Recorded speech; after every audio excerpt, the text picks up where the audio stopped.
Hey everyone, welcome back. This is Lucid, and we have another episode of our playthrough with Lemuria for you in Lord of the Flies. It is turn 97, and with that we'll get hopping. So, last game, the noose was tightening around Utguard's neck, especially since we got rid of some of their super combatants, and we converted Belphegor to be on our side, which was pretty cool.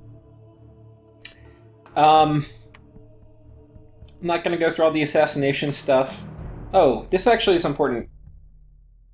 He dies. King of the Mountains here. So we'll actually watch this. So this is a Doom horror. And, okay, I forget, the RNG is going to be different, so you may not be able to tell. But this guy, see, these are armor negating attacks.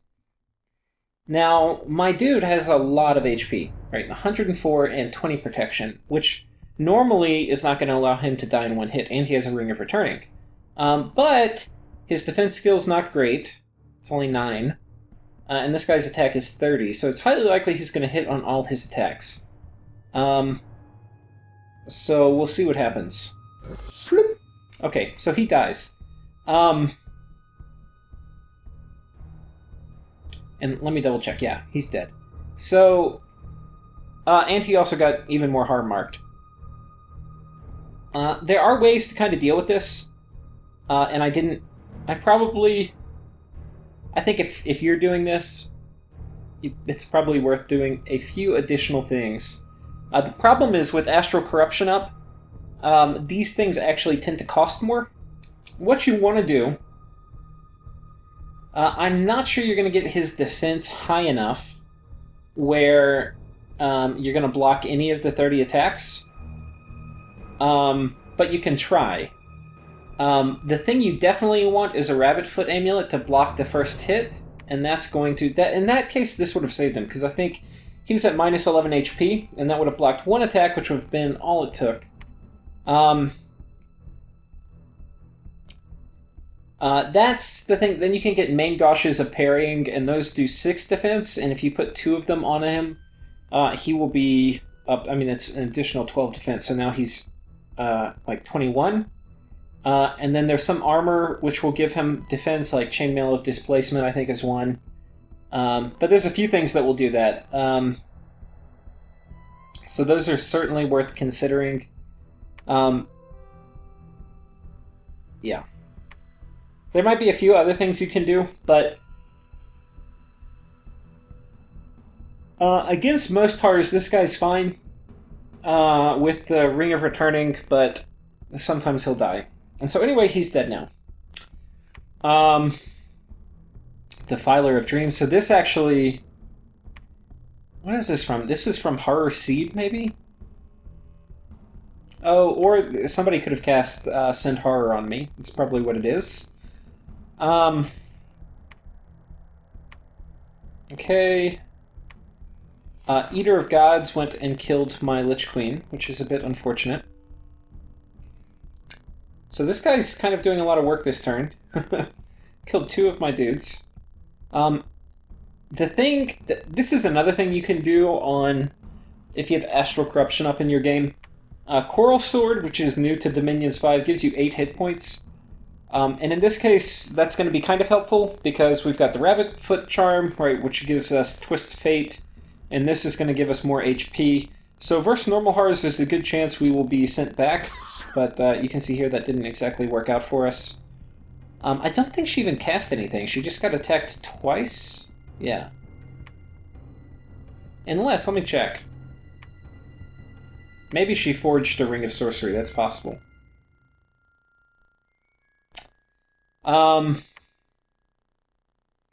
We got assassinated there. We'll scan through the battles real quickly. We've got...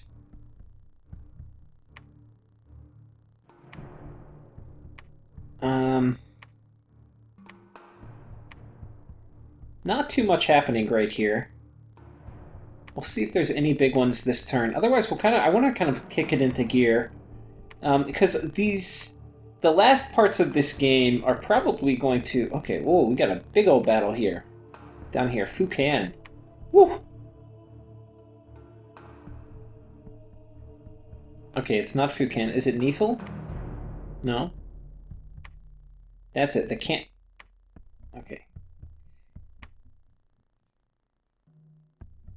Okay, he actually sent a horror here with send horror, and I think the idea was to pop gym usage.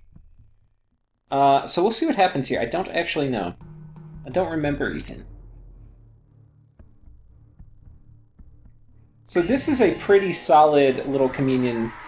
He's got a bunch of these guys in the back, some vampires in the front to spam out Witherbones, a pretty solid front line, and I believe he has Army of Gold or something up, but Witherbones is going to tear through all of this. The only thing that's kind of redeeming is I can probably spit out a fair amount of chaff myself.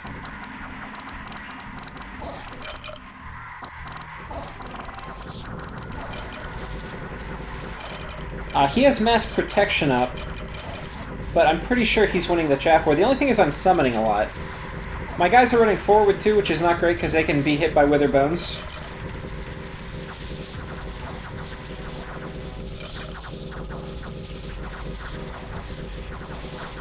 Yeah, this has us losing pretty handily here.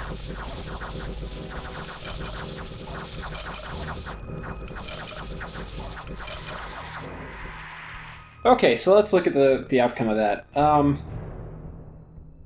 We kill a lot of his chaff. Now, his chaff is limited. He has trouble kind of respawning it. So we've done a ton of damage to his chaff. On the downside, all our Grand Lemurs die, and we lose about 200 chaff on our own. But in general, I would actually consider this a good thing. Because I believe these were the guys that were holding up his cap. So I think if we look, and we'll check in a minute, I think his cap is basically void of chaff now.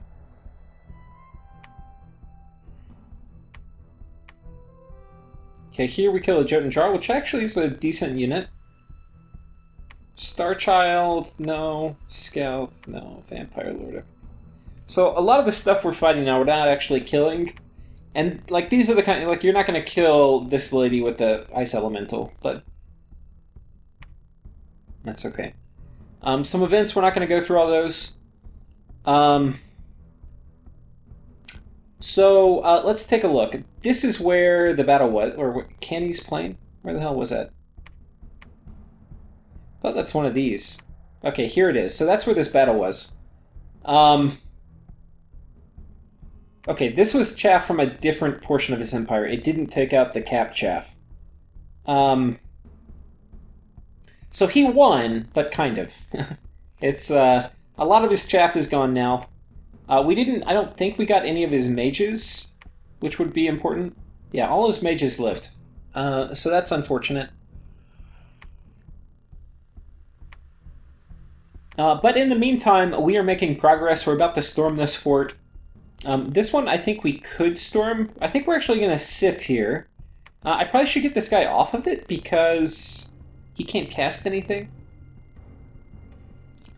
But this army is actually kind of special because we do have mass flight, which will allow us to do much better against the casters. So that is very, very good for us to have.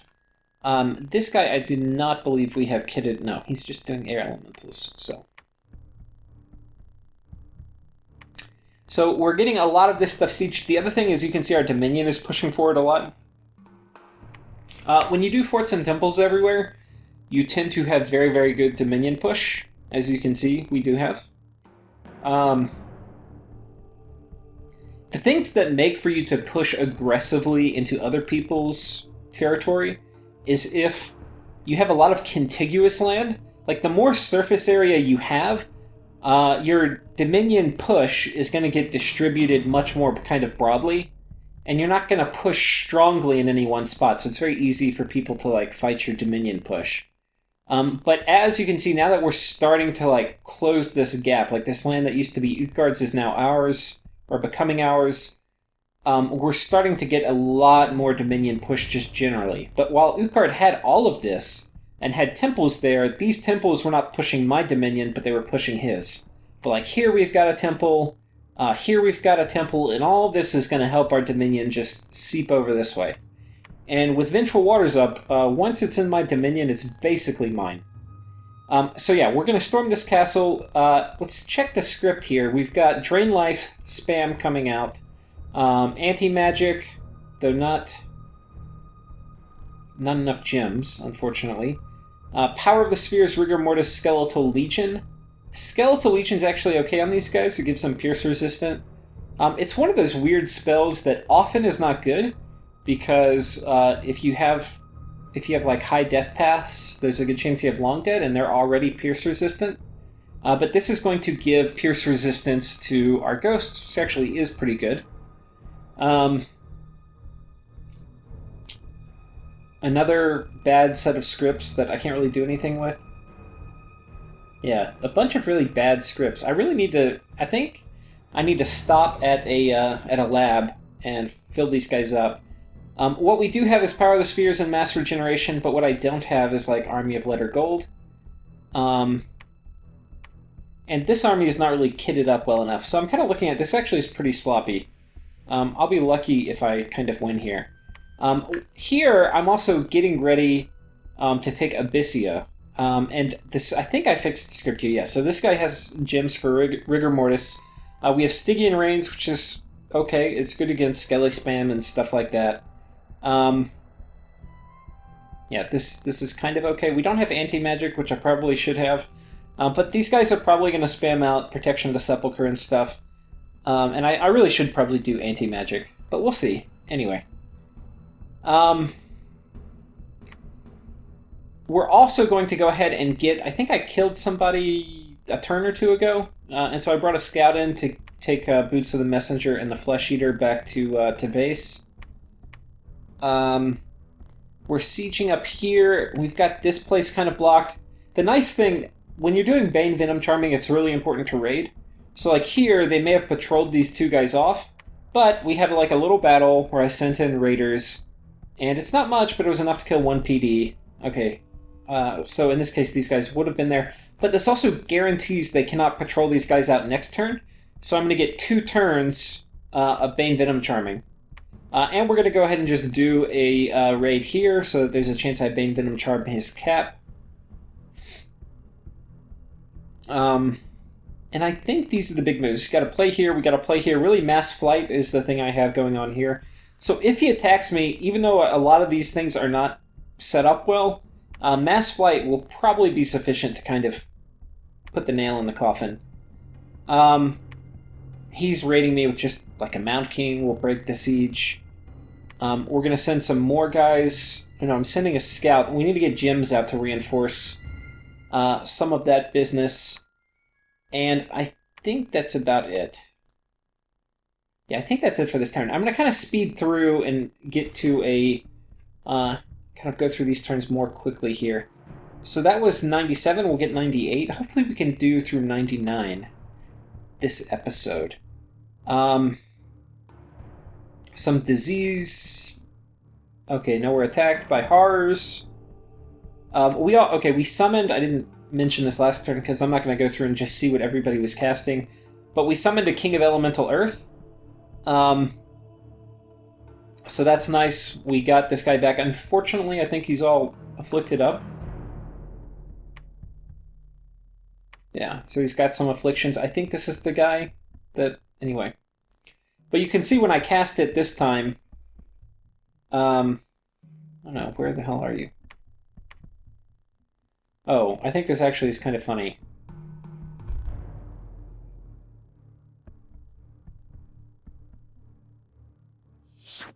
Oh, I see what happens. Okay, so we summoned him here, and the guy we summoned respawned, and he's afflicted, but the guy who summoned him got teleported back.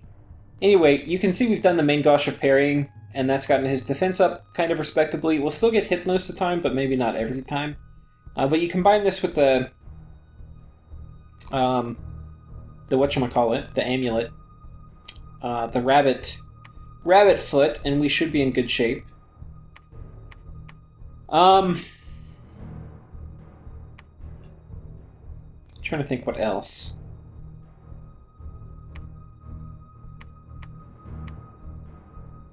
Wait, this is the next turn. Okay, I need to go through the events.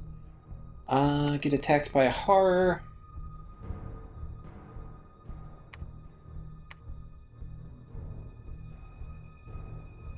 I wonder if they killed this guy. It looks like they did. Who is this anyway? Okay, just the normal one. Because, yeah, he's going to get marked. Okay, there it goes. Claws of... So that's where, you know, my guy can go to die. And immortals that do get sent to that plane will have a chance to actually kind of permanently die.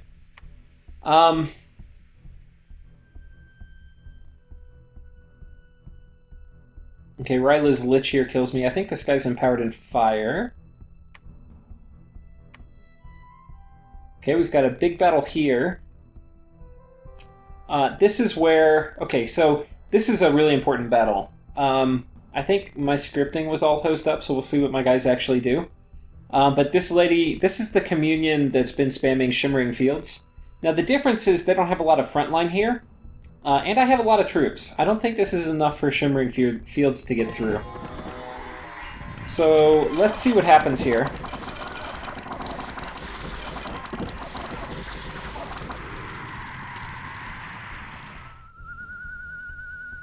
We have Regeneration. I don't have any protection buffs, and I don't have invulnerability. So my guys are going to die pretty quickly. But really, they were mostly dying to Wither Bones anyway, so the protection buffs aren't that important. What has happened, though, is Rigor Mortis has everybody locked in place. And do I have Wailing Winds up also? I do, so people are trying to retreat. Okay, and with that, we are going to kill basically everyone. So this is a pretty big blow for Utguard. But he's kind of continued to fight on rather valiantly. What's important about this is he's lost all his mages, and these mages were really the only thing after I've killed his super combatants that were giving him any claim to the northern part of his territory. So with that, he has really nothing left to defend anything. He killed a fair amount of chaff, but this was a huge loss for him.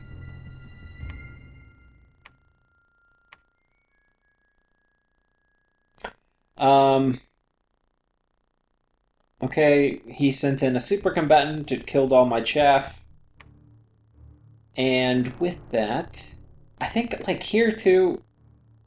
Okay, we defeated them. I think Utguard's just pinging me to see if I put PD in. Okay, this actually we're going to watch. I know what this is. These are fire-empowered vampire lords. I think. Oh, no, they're not. Just normal vampire lords. Now, what's funny is when I was fighting Lemuria with Utguard, Skelospam did not work at all, and I kind of just got wrecked. But here, it seems to be doing good enough.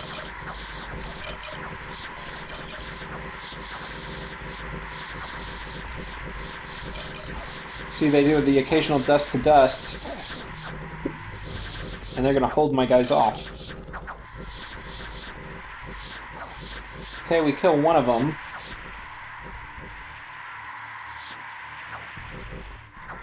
Okay, and the other one lives. So that's pretty consistent with this battle report. But again, you know, they're only temporarily dead because they are immortal. That's right here, right? Yep. Okay, we take this fortress. So we capture a fortress from Utguard. And we have another fortress down here. So this was... there was this big battle up here where he lost everything. He moved people in to kind of fight me. And then down here we're attacking this fortress. So I don't know what he has inside, but okay, it's not much. Okay, so we just kind of bleed through there and kill him. Okay, so we captured this fortress too. And we found a brazen vessel and a bloodthorn, so we got some blood boosters, which I guess that's nice. We get attacked. This is one of the ill winter events. We kill some scouts. And I think... Okay, some events. Okay, so that is this turn. So let's take a look. We had two important things. One is we took this fort. This was where we had the big battle. And these guys are basically still intact. And importantly, we're able to now kit these guys up on gems. So this guy can do... Well, I guess he's not going to... Why am I not checking this? I'm so sloppy. I think I was like, I was in a lot of games at this point, and apparently I didn't even bother to do basic things like to fill my guys up on gems. Now, I am out of pearls, so that could be why I'm not putting any of the pearls on these guys. But, on the other hand, I do have death gems, and I'm not doing those either. So, like, this guy should be doing Wailing Winds. He doesn't have any of the required gems. And he should definitely have a pearl for Power of the Spheres. But, the mage core that was defending all this is basically dead now. So, we do have that going for us. Now, what we're going to do, we're going to move almost all these guys out. We're going to go and try to take this fort. We're going to build a temple here. I want to get my dominions spread out here as quickly as possible. And we're going to continue raiding. So, like, we're going to raid on top of this with here. You can see we've got somebody else coming in to do... Or this guy's just hanging out here doing Bane Venom Charm shenanigans. This is man's capital, so... Anyway, it's a high-income province, so we are happy to tick away at it with our Bane Venom Charm. And we're going to be sending in another raiding squad here on top of this. I think this was the other fort battle we had? No. Where was the other fort we just took?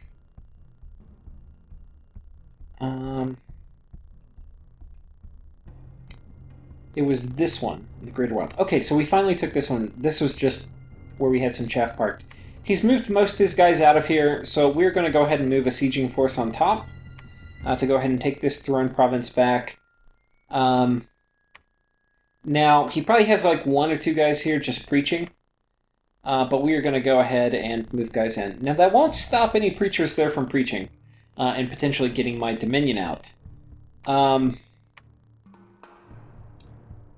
We are continuing to siege here, even though it looks like I could storm it. And I think I have what I need to storm it. We do have... The script here is a bunch of Light of the Northern Star, Enslave Mine. This is basically a big Enslave Mine script. And what I'm expecting is he's going to go... I think one of these provinces right around here, he has his Acid Storm Ice Devil. I think. I could be wrong. But... or he's going to hit me with some vampires. Either way, we're going to see what he sends, and then we're going to hopefully enslave it. We also see another big Storm Demon army here. So, yeah, we've got to figure out what we're going to do with that. I wonder if I've built up... Because I know I need to. I don't know if I have.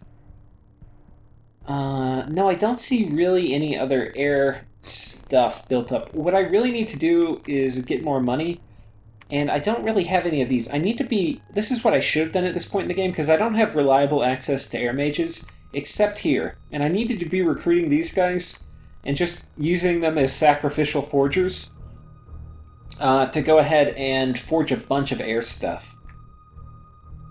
Because obviously I'm about to get attacked by Midguard. He's got a big army here, and he's got a big army here, and he's got an enormous army here.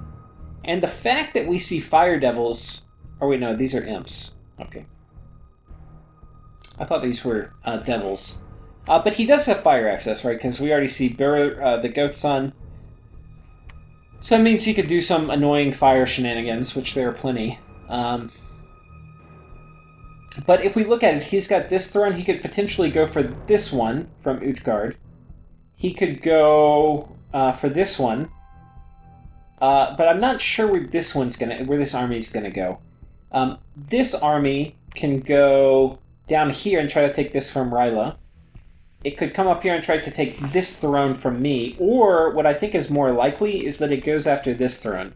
So you can see I've got 400 dudes sitting in the garrison here to try to kind of slow that down. But I'll probably... we have a nap still, which is odd, really. I wouldn't have kept a nap with me, but... he knows that if he stops napping me, then I'll just start raiding him. And if I raid him, then it's going to hurt his blood economy. Blood nations really don't like getting raided, but blood nations have pretty good tools to deal with Lemurian raiders, like... Infernal Disease, which Utguard has been doing. So anyway, here we are. This fort is still under siege. But it looks like I'm probably going to be getting that. There's a Vampire Lord here. They're probably going to come attack. Anyway, we're going to break the siege in case he just leaves some chaff on top. We're going to raid up this way. This actually is a quite nice little province. We get 4 gems from it. Or no, this is Magma River, so it's 6 gems from it. So very nice. You can see I'm still not spending necessarily all my gems. The global situation hasn't changed. Illwinter, Astral Corruption, Eyes of the God, and Vengeful Water. And I'm making sure I'll probably try to dispel it if somebody puts something else here, because they could potentially do another Blood Global and potentially kick out Vengeful Waters.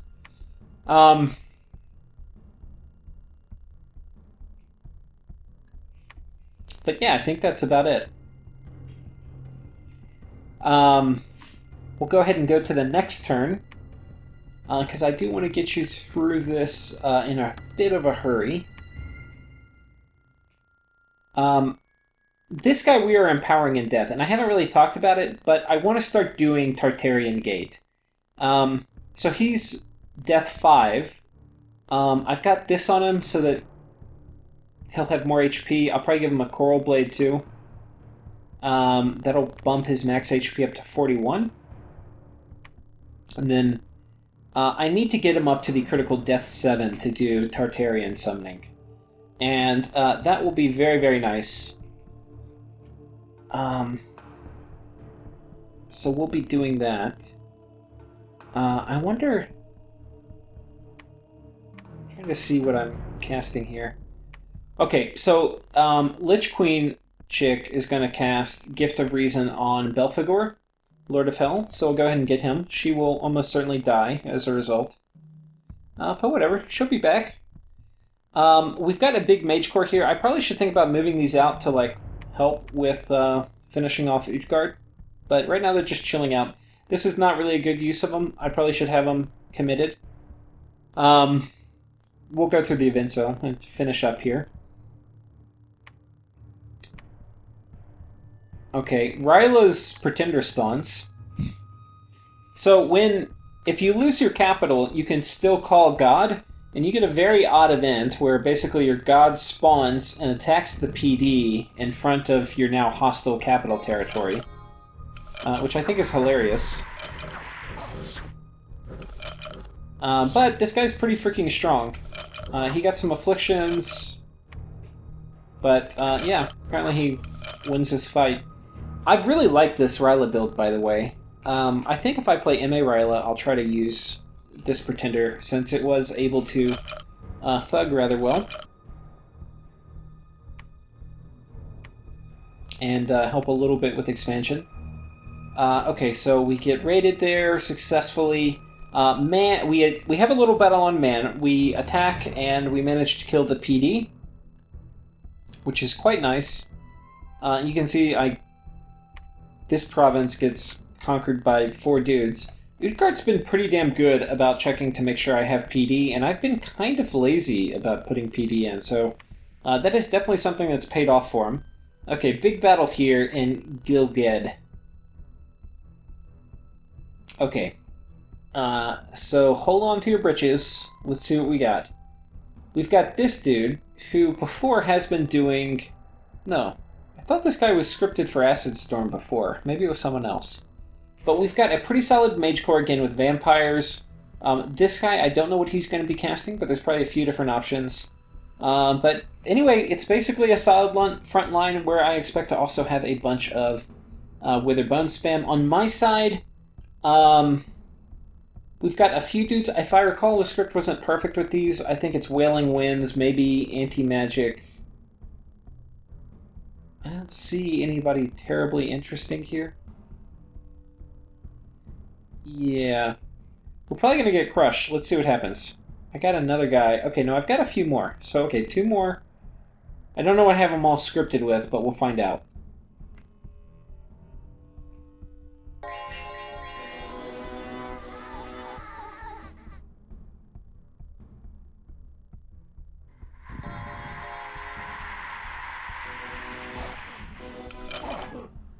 Okay, we can see Witherbone's coming out, and I think I actually tried to draw a lot of this out. I had If you look at my formation, I've got most of my dudes on hold and attack, and I've got these guys in like a skirmish formation, so they're not very dense. And I've got them kind of scattered out, just fleeting in, like flickering in through the front. So that hopefully I'll have 2 waves. The first wave will get killed by evocations, and the second wave hopefully will survive. Rigor Mortis comes out very early. Okay, and we have Light of the Northern Star up. So yeah, I remember talking about it. This army's basically scripted with a lot of Enslaved Mind.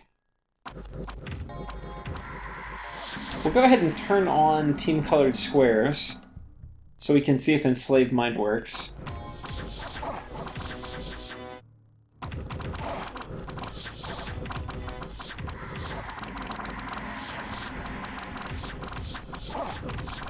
What is this? Okay, it looks like he has cast Relief.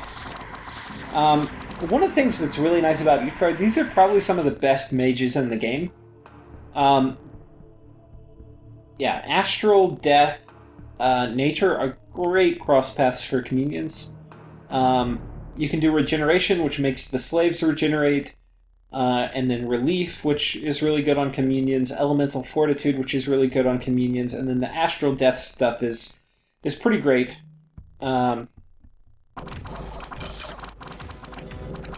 Watch my Scaleria game, which is going to be up and coming if you want to see about Death Astral Communions. Though, what I'll say is when I have a Death Astral Communion nation like Scaleria, you're always looking to add Nature and Earth to that. Those are so important to be able to add into communions. Utguard doesn't really have great access to Earth, but they have great access to Nature. And in communions, it can be really, really good. Now, let's go ahead and see what is going on with our fatigue. He has plenty...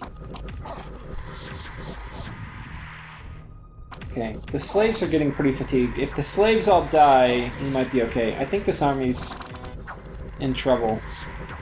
And I don't see Enslaved Mind having done much here. The Enslaved Mind script was really expecting he wasn't going to throw his chaff at me, he was just going to...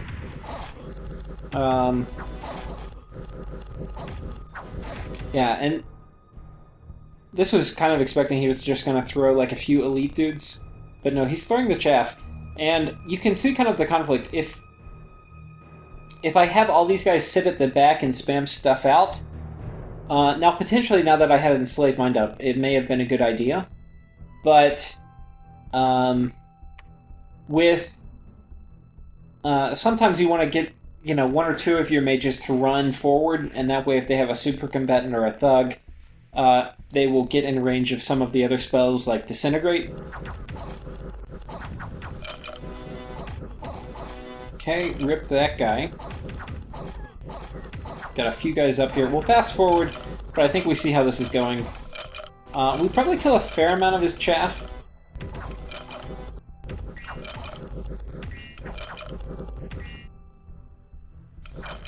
Okay, and anyway, that's how that ends. So, that was here in Gilgad. So we kill 63, 9 Gam hurtings, and he kills everything of mine. So, yeah, you can see we are kind of winning while losing, because again, very hard for him to replace this. My mages will all respawn, and then this troop loss is really not that significant. Now, before, if I were to lose 500 dudes, it would be a big deal, but I'm so big that this is really trivial. I mean, we'll look at my score graphs. Well, we'll look at my score graphs after I click through the rest of these.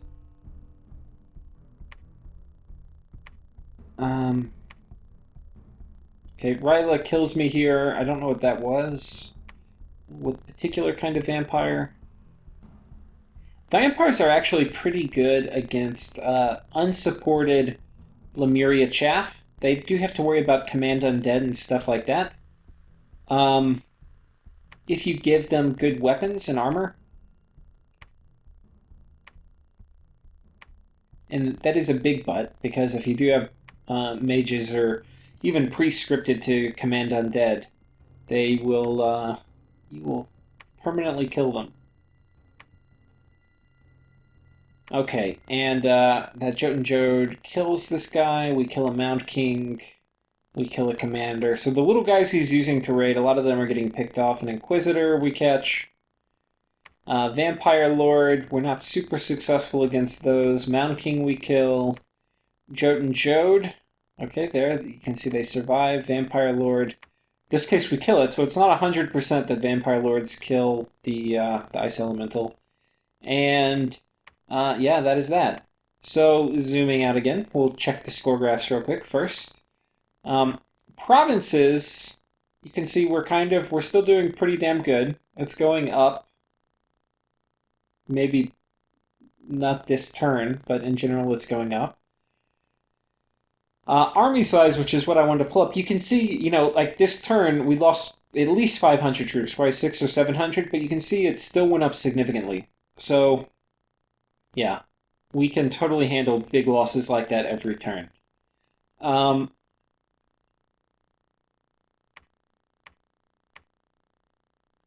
Okay. So now let's look at what is going on. We've finally broken through this fort. Now we're going to go ahead and storm it. Oh, this guy shouldn't be storming a castle. He should be hiding. But this one, it will be a little interesting. We've got mass flight, so whatever he's got in there, we're probably going to kill it. This one, we haven't broken through the fort yet, which is a bit unfortunate. It's a very strong fort, though. It's a crystal citadel. So we have 500 strength, so if he doesn't have much inside, we should be able to get it this turn. A Mound King is on top of this, so we're going to break out. Wait, we're preaching here. I really should break this siege. Doesn't look like I'm going to, though. This fort is going to be pretty close to breaking, so I think we'll have it next turn. We're going to move the Bane Venom Charm on top of this throne. And yeah. This is also pretty close. Oh, this was us trying to break out here from that vampire that was on top, and he didn't move it. He just sat there. So we were not successful.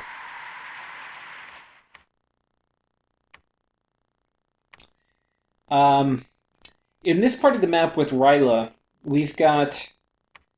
He's basically still sieging me up. I'm doing a mix of, like... Am I breaking out? Where am I breaking out? Mostly, I'm ignoring him, actually. I kind of don't want to cause... I don't really want much on this side of the map. Like, maybe I want this throne, but not really, because... I don't know. Ryla's got a lot of immortals, which are actually pegged, I think, to this province, is the province they spawn from. So it'd be really nice to get it. But I don't think, at the moment, I have all the tools here to take it. Though maybe that would have been a good idea.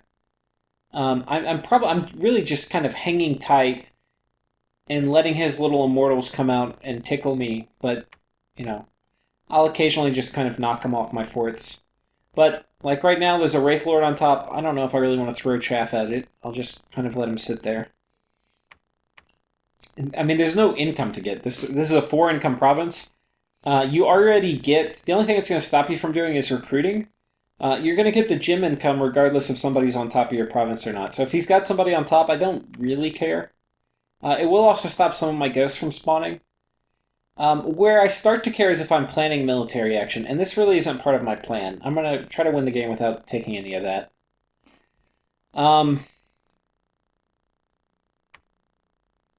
Now, there was an assassin here that's been causing me untold trouble, so I should... Oh no, but he's got somebody on top.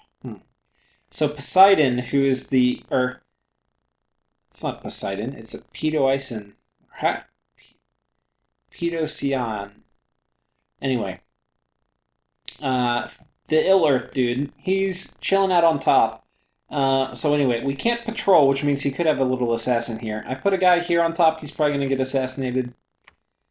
We're patrolling here and here. A lot of places we're patrolling. In case he's got assassins. We're also moving, patrolling here, and we don't have a dude here, but I need to move somebody there. Because his pretender's here, and I want to get his pretender out. Or like to kill it. And I think his pretender's probably going to move here and then move in there, but I don't know. So anyway, we're definitely going to patrol here, and hopefully we can kill it.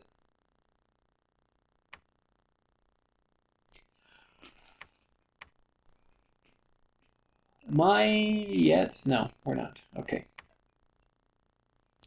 But yeah, you can see these are continuing to grow. So we'll see if Midguard is able to make a play. This is now 780 Storm Demons. Not really something you look forward to seeing on your doorstep.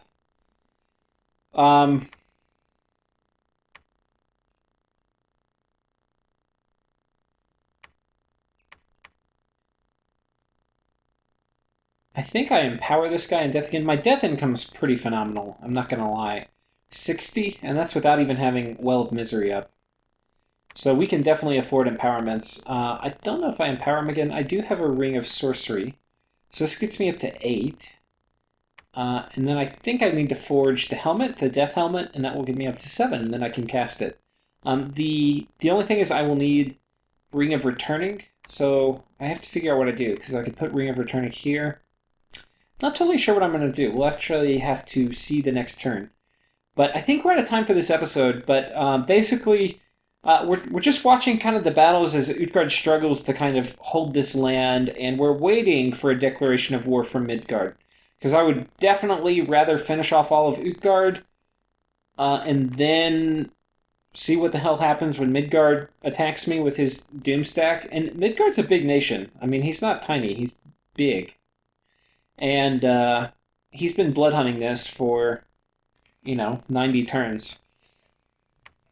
So it's a lot of Storm Demons. And while my stuff has been dying off continuously, he's been blood hunting and piling up these super elite troops. So the